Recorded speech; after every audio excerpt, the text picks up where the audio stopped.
दोस्तों एक बार फिर से आप सभी का प्रेरणा स्कूल द्वारा संचालित ऑनलाइन क्लासेज में हार्दिक स्वागत है। मैं विश्वास कुमार आपके लिए लेकर आया हूँ जीव विज्ञान की विशेष कक्षाएं। ओके, तीसरा चैप्टर हमने स्टार्ट कर रखा है और नेक्स्ट टॉपिक आज हम लेते हैं। पिछली क्लासेज में हमने पढ़ा था कि परागनलिका का परागकण का अंकुरण किस प्रकार से होता है, परागनलिका में वृद्धि किस प्रकार से होती है। अब परागनलिका में जो वृद्धि है उसके पश्चात अगला जो नेक्स्ट अपना आज का जो टॉपिक है वो होगा परागनलिका का बीजांड में प्रवेश। ठीक है, परागनलिका में जब वृद्धि हुई तो परागनलिका वर्तिका से होती हुई अंडाशय में प्रवेश करती है और अंडाशय से अगला जो भाग वो बीजांड होगा। तो बीजांड में जो परागनलिका की जो एंट्री है वो आज का अपना टॉपिक रहेगा। तो टॉपिक है अपना आज का परागनलिका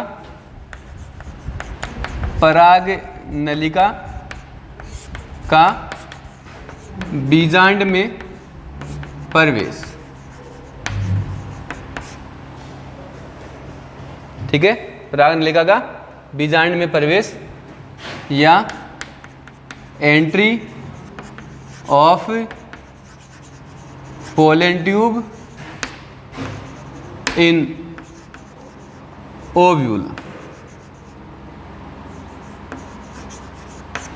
ठीक है, परागनलिका अंडाशय में तो प्रवेश कर जाती है लेकिन उसकी बीजांड में एंट्री किस प्रकार से होती है वो आज हम लेते हैं।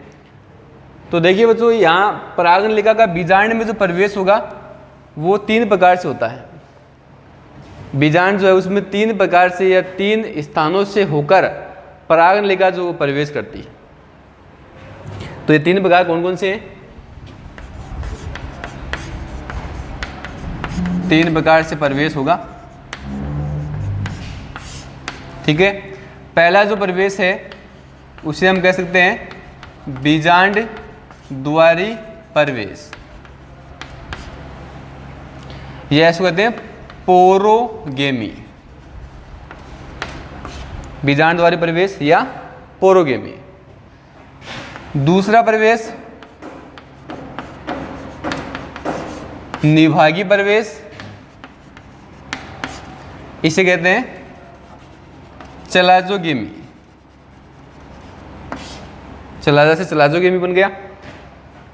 और तीसरा जो प्रवेश है उसे हम कहते हैं अध्यावरणी प्रवेश। अध्यावरणी प्रवेश या मीजोगेमी। ठीक है, 3 प्रकार से परागनलिका बीजांड में प्रवेश करेगी। पहला प्रकार बीजांड द्वारी प्रवेश।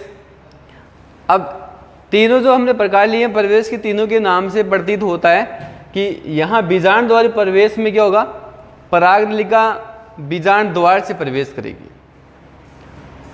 निभागी प्रवेश में क्या होगा, परागनलिका निभाग वाले भाग से प्रवेश करेगी। और अध्यावरणी में क्या होगा, परागनलिका बीजांड में अध्यावरण वाले भाग से प्रवेश करेगी। ठीक है, पहला जो है बीजांड द्वारी प्रवेश की हम बात करते हैं। तो यहाँ अधिकांश जो पादप हैं, अधिकांश पादप में बीजांड द्वारी प्रवेश होगा। और ये किस प्रकार से होता है, बीजांड की हम संरचना बनाते हैं। बीजांड का ये भाग जिसको हम भ्रूणकोश कहते हैं और ये भ्रूणकोश की कोशिकाएं हैं। ठीक है, ये बाहर वाला जो भाग है बीजांड काय वाला भाग होगा। ये इधर अध्यावरण होंगे। ओके, अध्यावरण 1 हो सकते हैं, 2 हो सकते हैं, फिर अनुपस्थित भी हो सकते हैं। ये अध्यावरण हो गए। ठीक है, अब बीजांड द्वारी प्रवेश है। आपको ज्ञात है कि बीजांड जो होगा वो अंडाशय के अंदर होगा। ओके, तो अंडाशय जैसे यहाँ एक आउटलाइन में बनाता हूँ, ये जैसे ये अंडाशय है, अंडाशय में बीजांड हो गया। तो परागनलिका जो ऊपर से आती है, क्योंकि वर्तिका ऊपर है तो परागनलिका ऊपर से आएगी और इस तरफ ग्रोथ करेगी। अब इसकी जो ग्रोथ है वो बताया था कि रसायन के प्रभाव से इसकी ग्रोथ होती है। ये पूरा बीजांड की स्ट्रक्चर है और ये जो भाग है इसको आप सभी को ज्ञात है क्या कहेंगे, बीजांड द्वार कहेंगे। तो ये जो परागनलिका ऊपर से आ रही है ये बीजांड द्वार वाले भाग से अंदर प्रवेश करेगी, ठीक है। और इस परागनलिका में आगे की ओर ये 2 नर युग्मक पाए जाएंगे और ये आपकी हो गई परागनलिका, ठीक है। तो इसमें आप देख सकते हैं कि वर्तिका से होते हुए परागनलिका अंदर आ रही है अंडाशय में, और अंडाशय में बीजांड से बाहर की ओर ग्रोथ कर रही है और बीजांड द्वार वाले भाग से बीजांड के अंदर प्रवेश करेगी, ठीक है। अधिकांश पादप में बीजांड द्वारी प्रवेश ही पाया जाएगा। इसी प्रकार से परागनलिका जो है वो बीजांड के अंदर प्रवेश करेगी, ओके। दूसरा हम बात करते हैं निभागी प्रवेश की। तो यहाँ निभाग वाले भाग से परागनलिका प्रवेश करेगी। कैसे? यहाँ पर भी एक डायग्राम बनाते हैं हम। भ्रूणकोश सबसे अंदर की ओर बनाएंगे, भ्रूणकोश के बाहर बीजांड काय वाला भाग होगा, ये अध्यावरण होंगे, ठीक है। द्वि अध्यावरणी डायग्राम यहाँ दिखाई दे रहा है आपको, 2 अध्यावरणों में बना रहा हूँ। इस प्रकार से बीजांड की संरचना हो गई, ठीक है। यहाँ ये ऊपर की ओर प्रतिव्यासान कोशिका, ये केंद्रीय कोशिका और ये अंड समुच्चय यहाँ पाया जाएगा, ठीक है। अपने लिए इंपॉर्टेंट क्या है कि परागनलिका का प्रवेश कैसे हो रहा है। तो बीजांड की संरचना आपको पता है। बीजांड में ये जो भाग है इसको हम क्या कहते हैं? निभाग कहते हैं। ये निभाग वाला भाग यहाँ पर पाया जाएगा और बीजांड के अंदर प्रवेश किस ओर से हो रहा है? निभाग से ही प्रवेश हो रहा है परागनलिका का। तो परागनलिका जो है ऊपर से प्रवेश करेगी निभाग वाले भाग से, और निभाग से प्रवेश करने के पश्चात इसकी जो ग्रोथ है वो इस तरफ होगी, अध्यावरण की तरफ होगी, और इधर आने के बाद ये बीजांड द्वार वाले सिरे की ओर ही ग्रोथ करती है। बीजांड में तो प्रवेश निभाग से ही हुआ है, परंतु ये जो भ्रूणकोश है इस भ्रूणकोश में अंड समुच्चय की तरफ ही परागनलिका वृद्धि करती है। क्यों करती है? क्योंकि मादा युग्मक जो वो यहाँ पाया जाता है, तो परागनलिका भी नर युग्मकों को लेकर इस बीजांड द्वार वाले छोर की तरफ आती है। तो बीजांड जो है उसमें निभाग से प्रवेश हो रहा परागनलिका का, इसे हम कहेंगे निभागी प्रवेश, ओके। तो किस प्रकार से प्रवेश हो रहा है? ये निभाग वाला भाग, ऊपर से परागनलिका आ रही है और इधर ये भ्रूणकोश के अंड समुच्चय वाले भाग की ओर या बीजांड के बीजांड द्वारी सीधे की ओर परागनलिका ग्रोथ करेगी, प्रवेश हो गया। इस प्रकार का जो है कुछ पादप यहाँ पर एग्जाम्पल है, जैसे केजुराइना। केजुराइना में निभागी प्रवेश होगा। इसके अलावा एक प्लांट है जुगलेंस, इसमें ऐसा होता है। एक प्लांट है बिटूला। इन पादपों के अंदर निभागी प्रवेश पाया जाता है, ठीक है। ऊपर दिखाई दे रहा निभाग है, निभाग से परागनलिका प्रवेश कर रही है। इधर वाले में बीजांड द्वार से प्रवेश कर रही है, ठीक है। और तीसरा अपना है अध्यावरणी प्रवेश, मिजोगेमी या इंटेगुमेंट्री एंट्री भी कहते हैं इसको। तो यहाँ परागनलिका जो अध्यावरण से प्रवेश करेगी। डायग्राम से देखिए, ये भ्रूणकोश वाला भाग, ये भाग जो हो गया बीजांड काय का हो गया, ये अध्यावरण,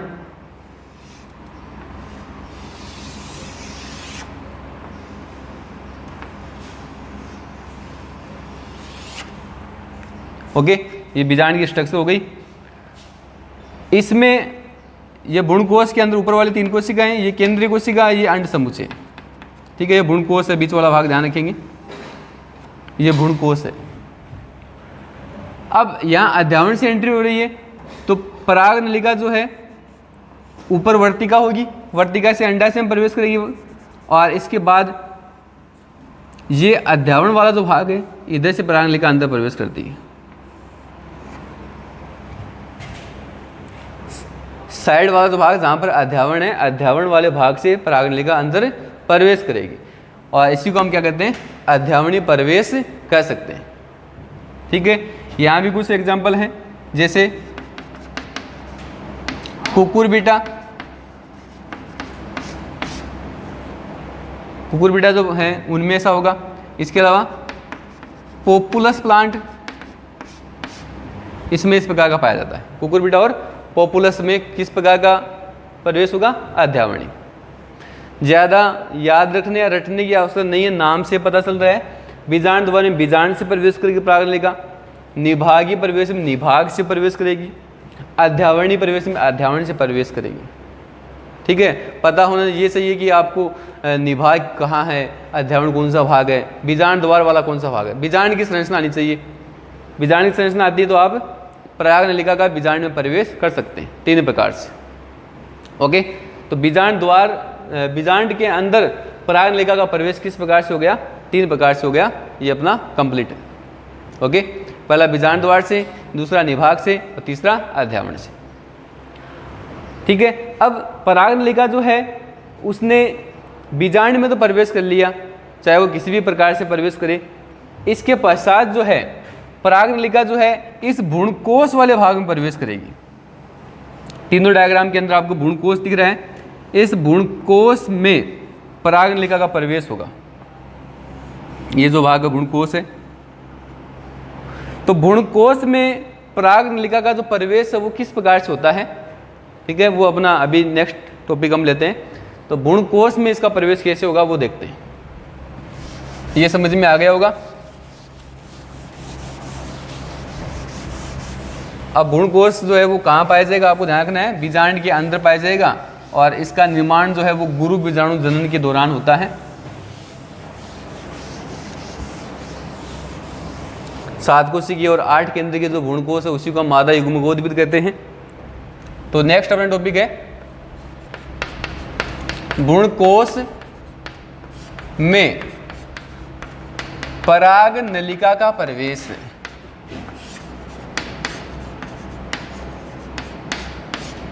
भ्रूणकोश में पराग नलिका का प्रवेश।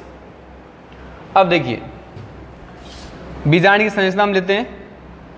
तो ये सबसे पहले भ्रूणकोश मैंने बनाया, ये केंद्रीय कोशिका और ये अंड समुच्चय। ठीक है, और ये बीजांड का है वाला भाग, ये अध्यावरण,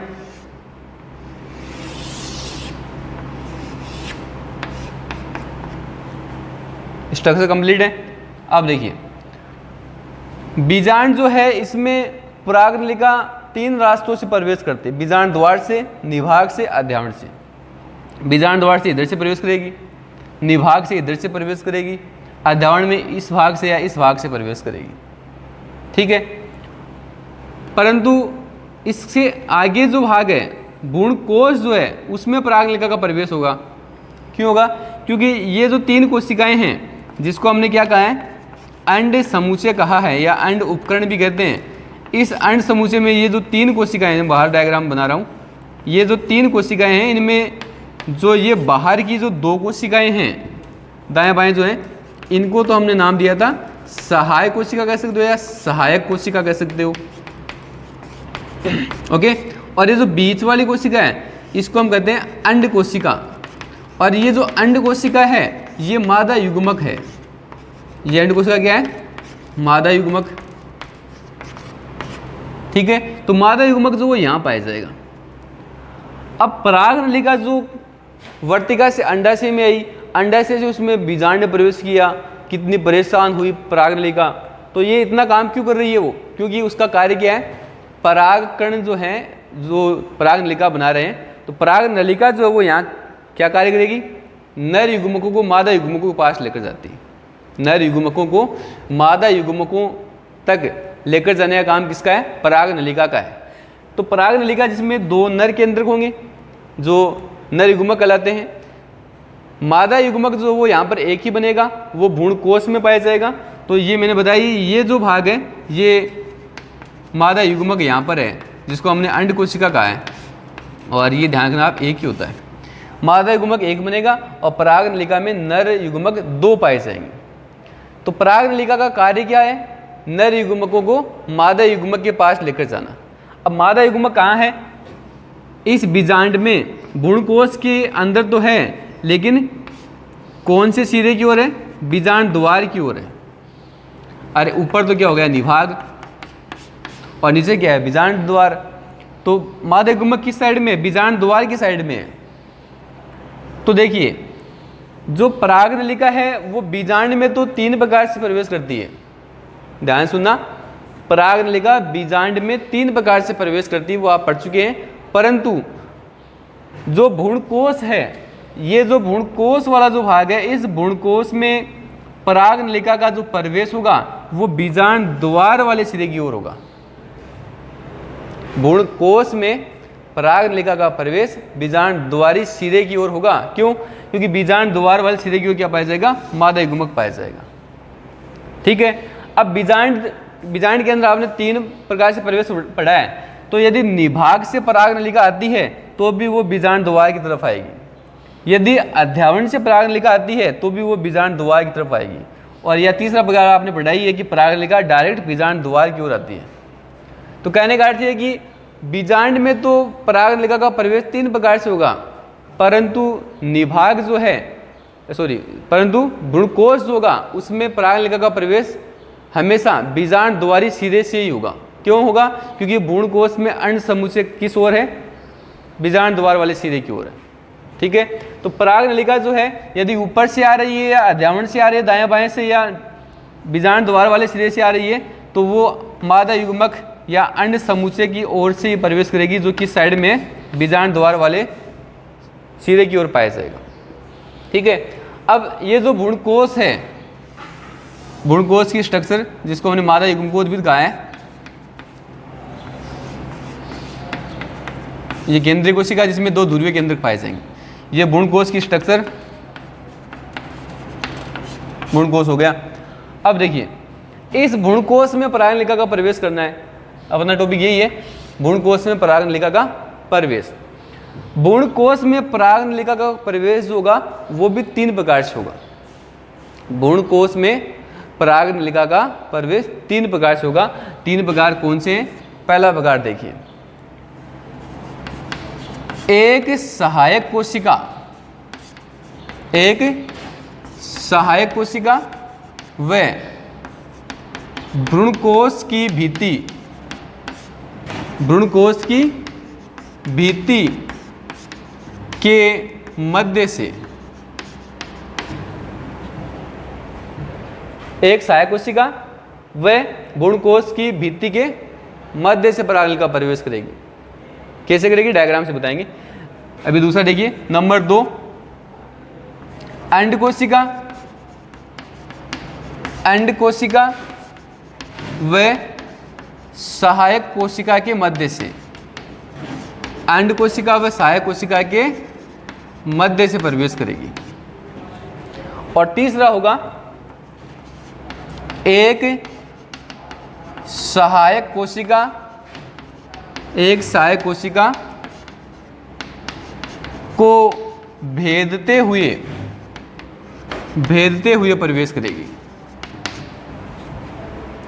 ठीक है। अब तीनों जो स्थिति है वो हम डायग्राम से लेते हैं। 3 प्रकार से भ्रूणकोश में भी प्रवेश हो रहा है पराग नलिका का। पहला हमने के लिए एक सहायक कोशिका व भ्रूणकोश की भित्ति के मध्य से। अब देखिए, ये पूरी स्ट्रक्चर भ्रूणकोश है। इस भ्रूणकोश में ये भ्रूणकोश की भित्ति हो गई। ठीक है। ये जो है कौन सी कोशिका है? सहायक कोशिका है। ये हो गई सहायक कोशिका। ठीक है। और ये हो गई भ्रूणकोश की भित्ति, भ्रूणकोश भित्ति हो गई। अब पराग नलिका जो किधर से प्रवेश कर रही है? सहायक कोशिका भ्रूणकोश की भित्ति के मध्य से। अब ये भ्रूणकोश भित्ति हो गई, ये सहायक कोशिका हो गई, तो इन दोनों के बीच से जो पराग नलिका प्रवेश करेगी। जैसे ये पराग नलिका आ रही है तो ये इधर से प्रवेश करेगी। ठीक है। और ये इसमें 2 नर युग्मक दिखाई देंगे। अब ये कंडीशन आप इधर भी लागू कर सकते हैं, इधर भी कर सकते हैं, क्योंकि भ्रूणकोश भित्ति इधर भी है और सहायक कोशिका इधर भी है। तो या तो इधर मान लो या इसको इस साइड मान लो। भ्रूणकोश की भित्ति और सहायक कोशिका के बीच से प्रवेश करेगी पराग नलिका। ठीक है। किसमें? भ्रूणकोश में। दूसरा है अंड कोशिका व सहायक कोशिका के मध्य से। तो दूसरा डायग्राम हम लेते हैं एक, जैसे ये भ्रूणकोश हो गया, ये ऊपर 3 प्रतिव्यासांत कोशिकाएं, ये केंद्रीय कोशिका और ये अंड समुच्चय। तो दूसरा प्रकार क्या है प्रवेश का? अंड कोशिका व सहायक कोशिका के मध्य से। अब जो बीच वाली कोशिका है, ये कोशिका, इसको हमने क्या नाम दिया है? ये कोशिका है अंड कोशिका। और ये साइड वाली कौन सी है? सहायक कोशिका। ओके। तो प्रवेश किधर से हो रहा है? अंड कोशिका व सहायक कोशिका के मध्य से। तो ये तो हो गई अंड कोशिका, ये हो गई सहायक कोशिका। तो इन दोनों के बीच में से प्रवेश करेगी, मतलब कुछ भाग अंड कोशिका का आएगा और कुछ भाग सहायक कोशिका का आएगा। दोनों के बीच में से परागनलिका जो वो अंदर प्रवेश करेगी। ठीक है, ये दूसरा तरीका प्रवेश का। और इसके बाद तीसरा, जो एक सहायक कोशिका को भेदते हुए, तो इसके लिए हम एक तीसरा डायग्राम और बनाते हैं। ये ऊपर 3 प्रतिव्यासांत कोशिका, ये केंद्रीय कोशिका और ये अंड समुच्चय। अब तीसरा प्रवेश क्या कर रहा है, एक सहायक कोशिका को भेदते हुए। तो एक को, जैसे ये सहायक, या तो आप ये ले लो, ये भी सहायक कोशिका है, या ये भी सहायक कोशिका है। तो इस सहायक कोशिका के बीच में से परागनलिका अंदर प्रवेश करेगी। इधर से ले सकते हो या इधर से प्रवेश करा सकते हो। और जब सहायक कोशिका के बीच से होती प्रवेश करेगी तो ये सहायक कोशिका नष्ट हो जाएगी। ठीक है, तो ये 3 प्रकार से प्रवेश हो गया। प्रवेश के बाद में क्या होगा, ये ऊपर जो 3 प्रतिव्यासांत कोशिकाएं हैं निभाग वाले छोर की ओर, तीनों कोशिकाएं नष्ट हो जाती हैं। ठीक है, 2 सहायक कोशिकाएं भी हैं यहाँ पर नीचे की ओर, बीजांड द्वार वाले सिरे की ओर, ये सहायक कोशिकाएं भी नष्ट हो जाती हैं। ठीक है, क्या बचेगा इसके अंदर, एक तो ये केंद्रीय कोशिका और एक ये अंड कोशिका, 2 कोशिकाएं बचती हैं। इसका डायग्राम इधर देखिए आप, ये केंद्रीय कोशिका है और ये अंड कोशिका है। परागनलिका का भ्रूणकोश में प्रवेश के बाद की अवस्था बता रहा हूँ। और परागनलिका जो है प्रवेश के बाद में फट जाती है और अपने दोनों नर युग्मक जो है वो छोड़ देती है भ्रूणकोश के अंदर। ठीक है, और ये नर युग्मक जो है ये तो इस अंड कोशिका के पास में ही होता है, तो ये इसके साथ निषेचन कर लेता है। दूसरा जो है इसमें अमीबीय या स्रायु प्रकार की गति होगी और गति करके ये यहाँ इस कोशिका के पास है, इसको हमने क्या कहा है, केंद्रीय कोशिका है।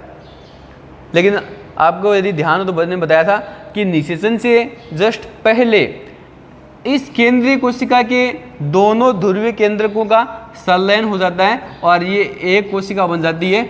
इसको हम कहते हैं द्वितीयक केंद्रक, द्वितीय केंद्र कहते हैं।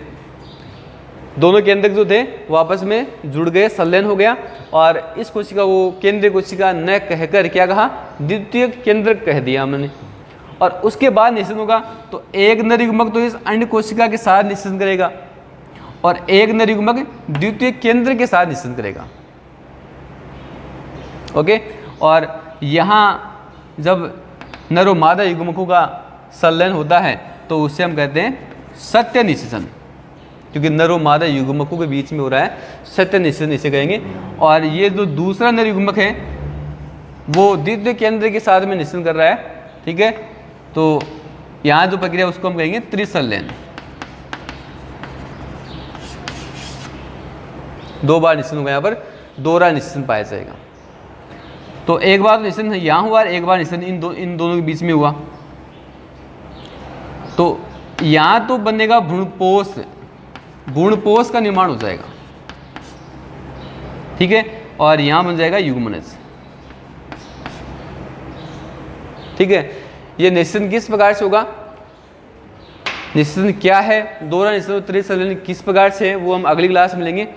अपना जो टॉपिक यहीं तक का जो था वो है भ्रूणकोश में परागनलिका का प्रवेश किस प्रकार से होगा। तो ये प्रवेश आपको 3 प्रकार से बता दिया। एक तो होगा सहायक कोशिका और भ्रूणकोश भित्ति के मध्य से होगा, दूसरा अंड कोशिका व सहायक कोशिका के मध्य से होगा, और तीसरा एक सहायक कोशिका को भेदते हुए परागनलिका जो है वो भ्रूणकोश के अंदर प्रवेश करेगी। ठीक है, बीजांड में प्रवेश हो गया, भ्रूणकोश में प्रवेश हो गया। अब प्रवेश के बाद अगली जो प्रक्रिया है, अगला जो चरण होगा लैंगिक जनन का, वो होगा निषेचन। यहाँ तक का जो अपना पार्ट था वो निषेचन पूर्व घटनाएं के अंतर्गत आता है। ठीक है, अगला जो पार्ट होगा अपना उसमें हम स्टार्ट करेंगे निषेचन। ओके, आज की क्लास यहीं समाप्त करते हैं। ओके, धन्यवाद।